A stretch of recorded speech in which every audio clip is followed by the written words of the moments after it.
Every organization reaches the point where it needs to reorg. That's reorganization. And what that means is you have got an org chart. Oh, I love org charts. I love them so much. The org chart is an infographic of your team and who reports to whom.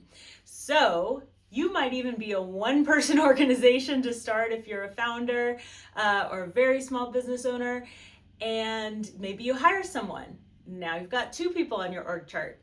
You might run a 1,000-person organization and there are 1,000 people on your org chart, so that it might just show the different groupings.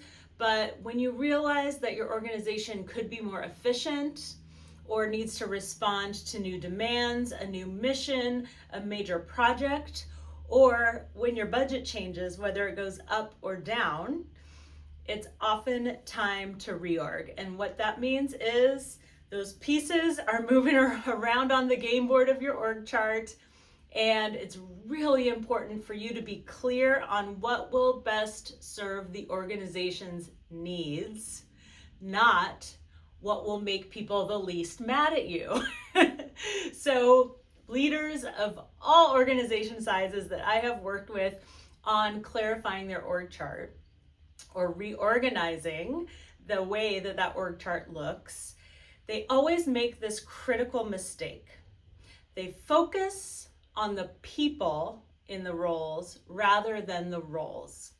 To be an effective organization, you have to start with your mission, your goals, and then build out an org chart that best reaches those goals and demands the kind of performance and, as much as possible, simplicity and efficiency in getting there so that the organization can either get healthy or stay healthy, right? So when you are making your org chart, like maybe you have written different names on different Post-its and you're moving the Post-its around on the wall to try to figure out who goes where. Maybe you are in Miro or some sort of great online tool where you can move these around. I mean, I'll just build it out in Google Sheets. Sometimes, of course, you could also use that chart function in Microsoft Office. You could go onto a whiteboard and create an org chart.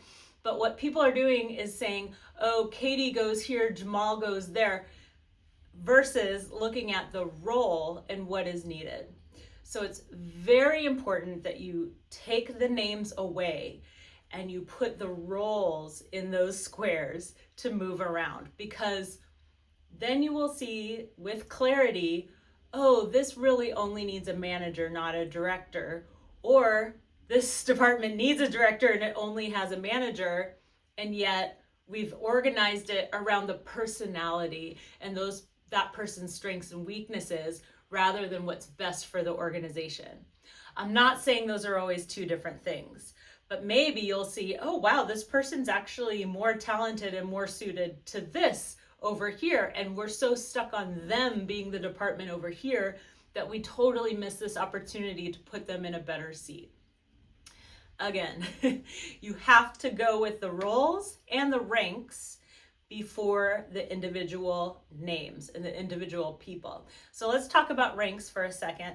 I've got a great chart on this that you can absolutely ask me for. I'll send it right to you. But what does it mean to be at each level of the org chart? So your org chart should have consistent levels of, like, top is executive leadership, maybe above that is a board, and then you've got VPs, directors, managers, coordinators, assistants, interns or apprentices, and you may not have that many levels, but that's generally the hierarchy. And what I really like to focus on with clients, or even with my own team, is what kind of ability, mindset, and responsibility belongs at each of those levels. So if somebody, for example, is a manager, they're expected, in the organizations that I work with, to be able to maintain systems that already exist, maybe iteratively improve those systems, but also be kind of looking 3 to 6 months out. They should be able to plan ahead for the duration of a project. Whereas a director needs a level above that of being able to look at least a year out manage a budget, propose changes, whereas a VP is looking at overall strategy and basically creating the design for those people who are ranking below them and reporting to them to be able to carry things out.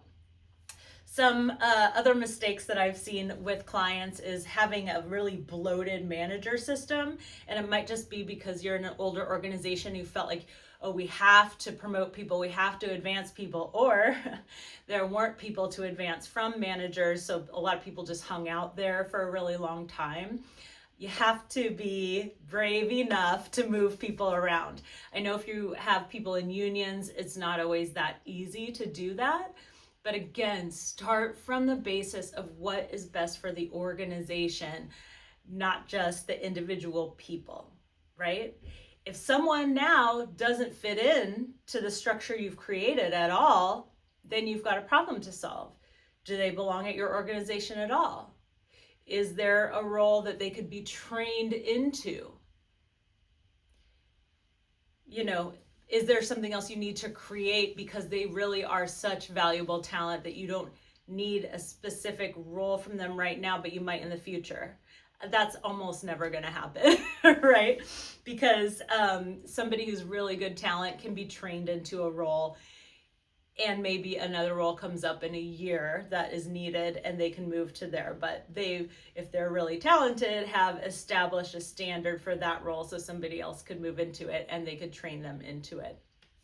So those are some simple tips about your org chart. And of course, you can look at examples online.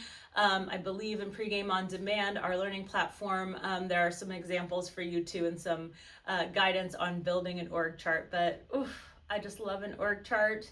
I hope you can fall in love with it too. And don't forget to show the rest of the team the org chart once you're finished, not while it's in development, unless they're on the leadership team. But when you're finished, and explain to them what it means, how they know who to ask for different things, who they're collaborating with, who they report to. It should be extremely clear to everybody what your org chart is, what it means for them, and how to successfully work efficiently and effectively as a team.